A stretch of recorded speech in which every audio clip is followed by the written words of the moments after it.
Hi, everybody.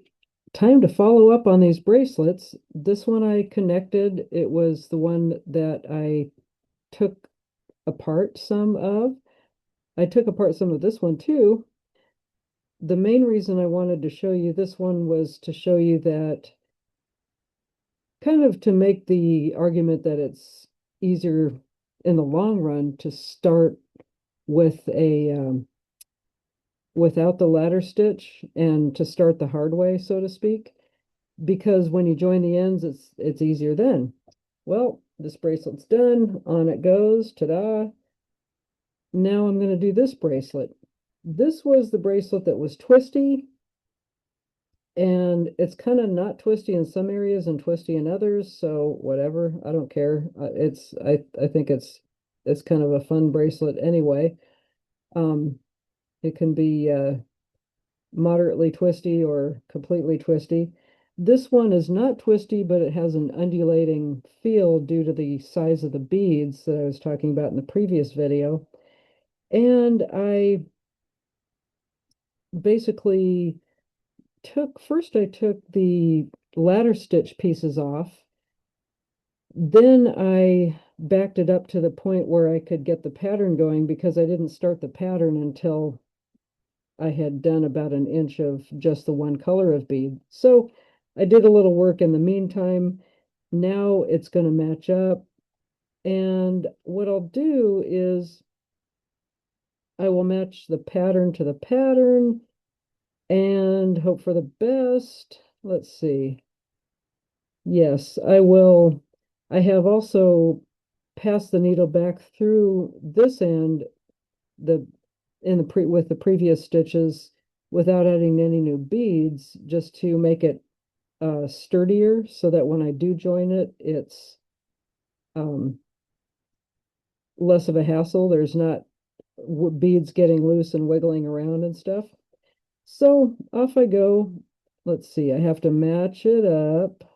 The pattern says there are 5 rows of these shiny beads and at intervals.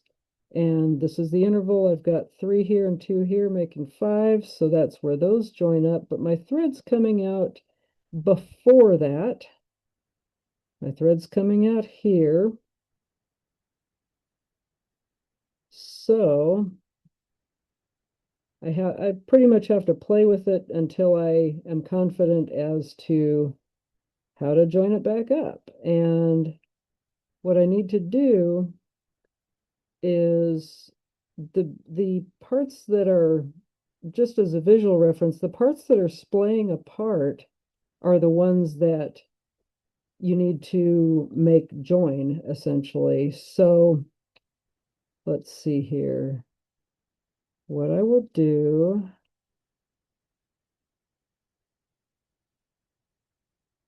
is I want these to join.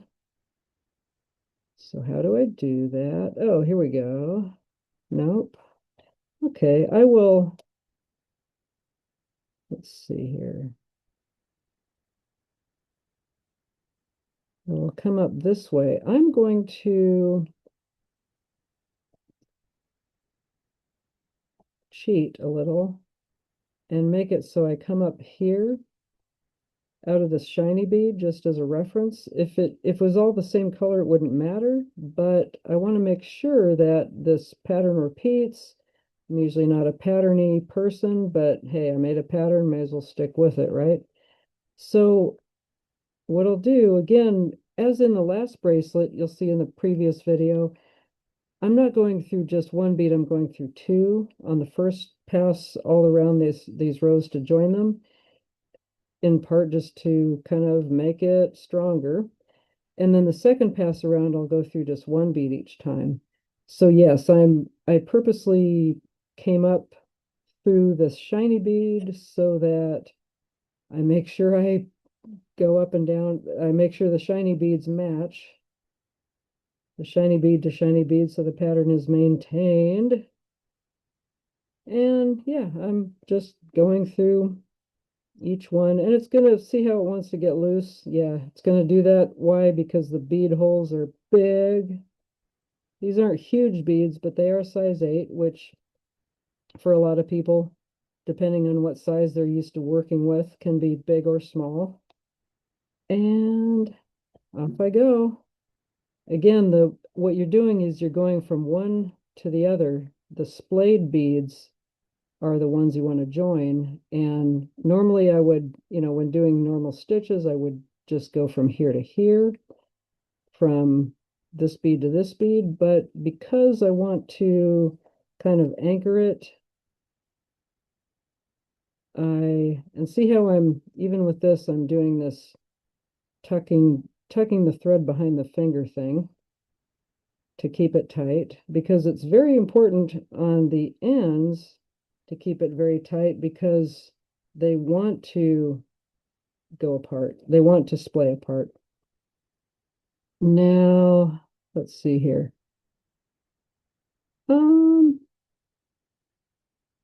The pattern doesn't go exactly, but it's not killing me, so I'm not going to worry about it. It was an improvisational pattern, so I'm surprised it worked out as well as it did, honestly. So here we go. Yeah, I didn't count anything ahead of time. So yeah, this kind of still wants to twist around and it wants to splay apart, but this, that tucking thread, exciting tucking thread thing is making it so that the thread stays as tight as possible. I have to let go of the thread just for a second to let the stitch go through, but once I complete the stitch and tighten it up, I tuck it back in. Now I'm back here again. This is where I started with the shiny beads, linking up the shiny beads to the shiny beads. And I will just go up one bead and down each time, this time. And if I really want to be super tight and strong with it, I can, oh, hello, what's going on here? I can keep going and go through, pass through it a third time. I think I have a knot that formed. This is one of the hazards of working, okay, it's already out. This is one of the things that the hazards of working with doubled thread, and it's one of the very legitimate reasons why people do not like working with doubled thread. But I like working with doubled thread. Why? Because I need to go up there. Because it's stronger. It's twice as strong. Um, and I just noticed that, okay, I have a gap here. So next time I go around the circle, I'm going to go around a third time and fill in that gap. I went too far down. So here's, oh, I cut myself in time. I made that mistake when constructing the bracelet earlier and I had to backtrack. Luckily, this time I discovered my mistake before I finished off the thread and made a bunch of knots and sealed it off and stuff. So I'm happy to say that, again, with doubled thread, you can't just poke it back in or take the needle off. You have to back the needle out of the bead that it went through, that you need to go back through. Otherwise, you'll poke your thread, you'll make a new knot, and it won't be fun. So yeah, I'm just backing the needle out and going back up this bead, not that bead. Here we go. Boom. Come on, baby. The bead holes are filling with thread. And I went through two, not one. Good.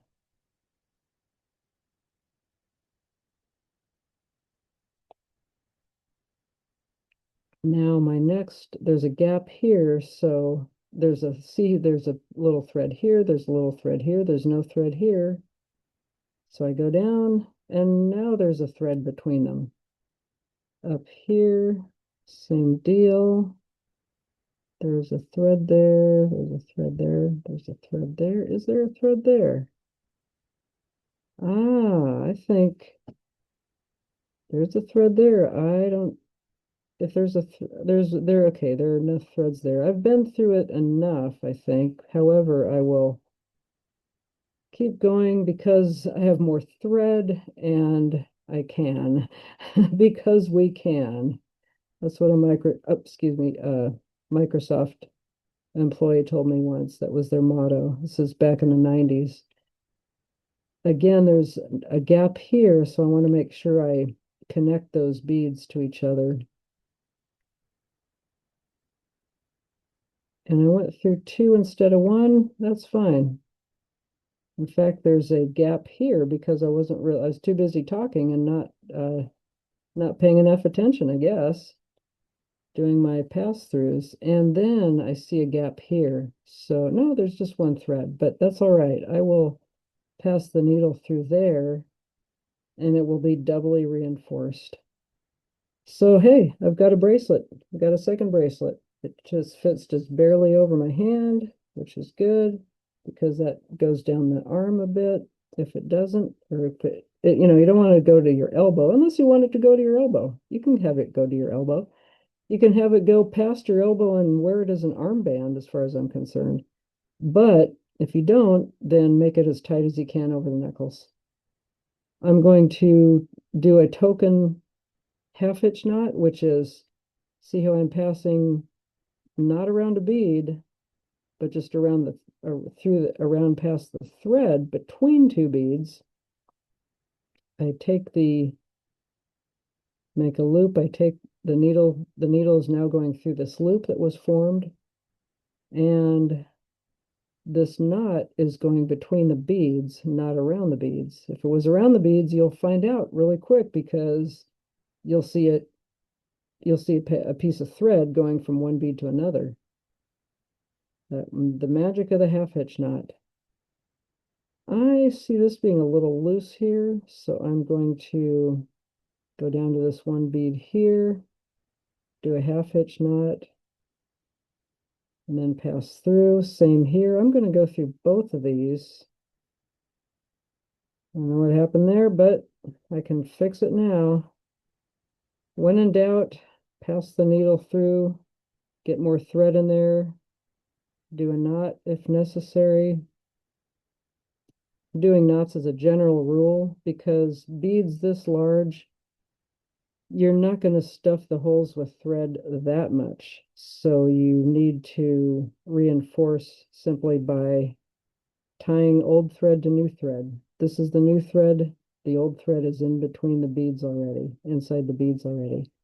One more half hitch knot, and I think I'm going to call it a day and start wearing this. So, and make sure you pull tight so your little half hitch knot gets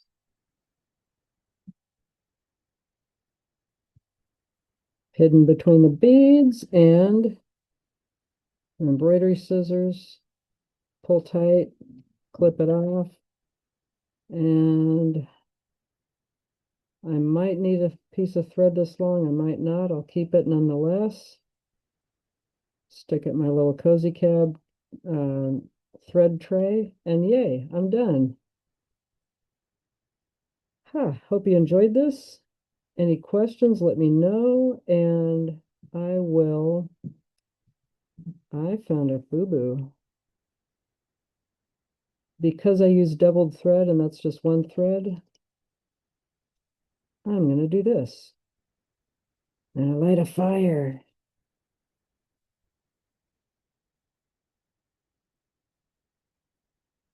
There we go. And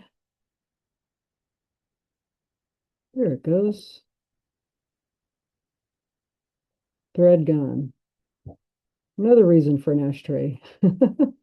So I'll wear this and I'll wear this for a while and I'll see if it holds up. If it doesn't hold up, I will change my method of making it. If it does, I'll be very happy and I will hope that this little instruction thing helped inspire you to do some work of your own like this. Thanks for being with me, and please, if you can, if you are so inclined, leave a comment, hit the like button, hit the subscribe button, share with your friends, and thanks again. See you next time. Bye.